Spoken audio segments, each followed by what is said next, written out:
A few months ago, the long-awaited launch of the Space Launch System rocket with the Orion spacecraft to the moon as part of the Artemis I mission finally took place. After two failed attempts, NASA still sent the Orion spacecraft on a flight around the moon from the launch pad of the Kennedy Space Center in Florida, USA. Many of you have seen this historic moment, although I'm sure many of you will be interested in seeing the start of the 93-meter giant again. But first, please like and subscribe to the channel and then sit back and relax. What is the Artemis I mission? Then there was the largest rocket launch since the Apollo program when the Saturn V rocket carried astronauts to the moon half a century ago. However, the mission objective may not seem too impressive to some. The SLS rocket will put the Orion spacecraft into orbit, which will fly to the moon, circle it, and return to Earth without landing on the lunar surface. The entire flight will take about 40 days. Also, there is no crew on board the Orion ship. This is only at first glance. After all, this release is only the beginning of a rich program. KK Orion must reach the moon, fly 93 km above its surface, travel a distance of 60,000 km over the less explored far side of the planet, then fly past the visible side of the moon again and begin its journey to Earth. This will be the longest flight by a potentially manned spacecraft in history.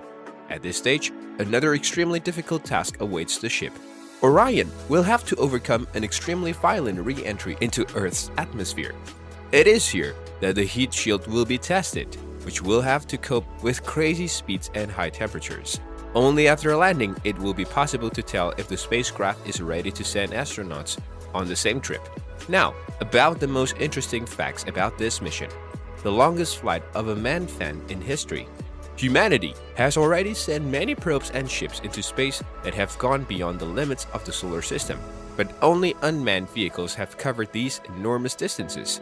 In the case of manned spacecraft, the current distance record is currently held by NASA's Apollo 13 mission with 3 astronauts on board. However, if all goes according to plan, the Orion spacecraft, which will be used by astronauts in the future, will set a new record. It will have to fly 64,000 kilometers around the moon. That is, the flight autonomy will be approximately 450,000 kilometers. The Orion flight will take more than a month. As I wrote earlier, the launch of the Space Launch System rocket that put Orion into orbit is just the beginning of the Artemis mission. The spacecraft will then fly around the moon and return to Earth, which will take about 40 days. Of course, it's a long journey and a lot can go wrong. However, NASA wants to test this machine as much as possible, which will then have to be operated by humans. They want to minimize the risks during a manned mission, so they are prepared to take more risk on an unmanned mission. That is, NASA wants to test the ship as much as possible to avoid unpleasant surprises when the astronaut crew is on board. This is a kind of test flight which should reveal all the pros and cons of the ship. This is the first orbital flight of the SLS rocket. The SLS rocket is the most powerful rocket in history, which of course has already passed a series of tests, but it has never flown into orbit. The Artemis I mission is a key test for this massive structure over 100 meters high. That is why the first few minutes of the mission will be so important, as they will show whether billions of dollars were spent in vain on this project. Yes, the SLS rocket took off without a hitch and put the spacecraft into orbit. The Orion capsule is currently heading toward the moon and has already managed to take some good pictures showing Earth moving away from the capsule. However, this is far from a complete picture of the situation. However, shortly after launch, NASA prohibited members of the press from photographing the launch pad and launch tower from which the SLS tower began its flight. Why such an unusual ban? NASA did not explain this, but unofficial information immediately appeared that the launch of the rocket badly damaged the launch tower and that NASA did not want to spoil the successful launch with related problems. Officially, NASA only confirmed the ban on taking photos of the launch pad, explaining it as a regulation. However, observers confirm that some sort of debris cleanup is taking place near the launch site. Alexa's voice assistant will be on board. The Orion flight is also an opportunity to perform various types of experiments that could help in future flights of the spacecraft. One of them concerns the Alexa voice assistant, which is an Amazon product that will be on board. The assistant, supported by special software, will pass a series of communication tests between the spacecraft and the control center. They will show if such technology can help future astronauts. This is the first time that a voice assistant will participate in space experiments and control a spacecraft. Perhaps in the future, such control will become commonplace, and movie images of astronauts talking to an onboard computer will become a reality. Orion will run on solar energy. Solar energy has long helped humans work in space and powers many onboard devices, but previously it was used primarily on the International Space Station. That will change with Orion. The special service module, which supplies oxygen, water, and electricity to the astronauts, will be powered by solar panels mounted on the special wings you see in the image above. There are 3 solar panels on each of them, and each array will provide the amount of electricity that could power 2 average homes on Earth. The names of more than 3 million ordinary people will also fly into space. Surprise? The fact is that NASA flights have their traditions, and one of them will continue in the case of the Artemis I mission as well. On board Orion, the agency placed the names of more than 3 million ordinary people who expressed the desire to send their data into space. NASA put it on a regular flash drive, and some 30,000 people who worked on this mission were also pointed out. Their names were engraved on special microchips. Why do they do it? This tradition has been preserved since the beginning of the launch of satellites and probes.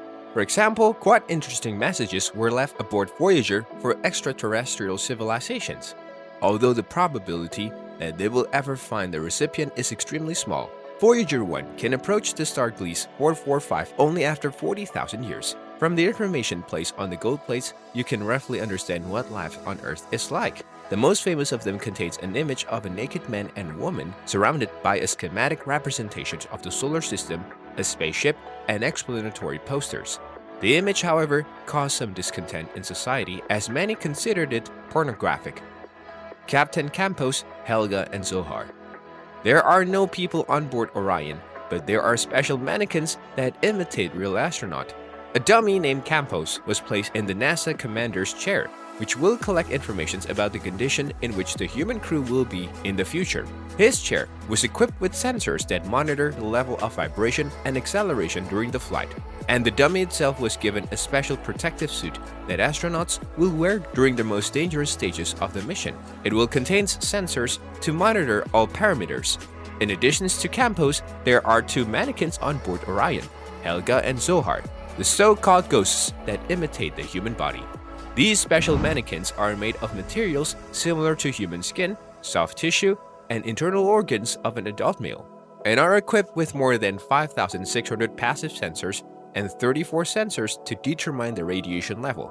Zohar is wearing a radiation vest and Helga is not. This will make it possible to study the level of radiation to which astronauts flying in the Orion spacecraft will be exposed. With this, NASA will also test the effectiveness of protective clothing, which may allow the crew to leave the capsule and continue working on mission-critical roles despite the ongoing solar storm. Snoopy on board is another NASA tradition. In addition to 3 mannequins, the Orion ship also received a mascot in the form of Snoopy, the dog from the popular cartoon Peanuts. Snoopy will be the ship's official weightlessness indicator and continues another NASA tradition that has long placed Peanuts characters aboard its spacecraft. 10 birds with 1 stone CubeSat satellites.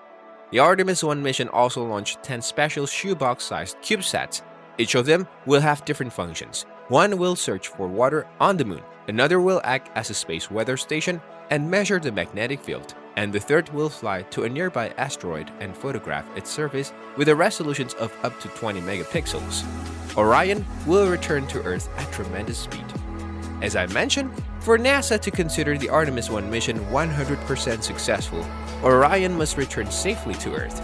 The completion of the mission will be impressive, as the spacecraft will enter our planet's atmosphere at a speed of about 40,000 km per hour, after which the Earth's atmosphere will slow down at the speed of 480 km per hour. At the same time, the surface temperature of the device will rise to 2,800 degrees Celsius. At this stage, a special heat shield will be tested, which should protect astronauts from such extreme conditions. After this, the device only remained to land in the ocean near the city of San Diego, which will be considered the official end of the Artemis I mission.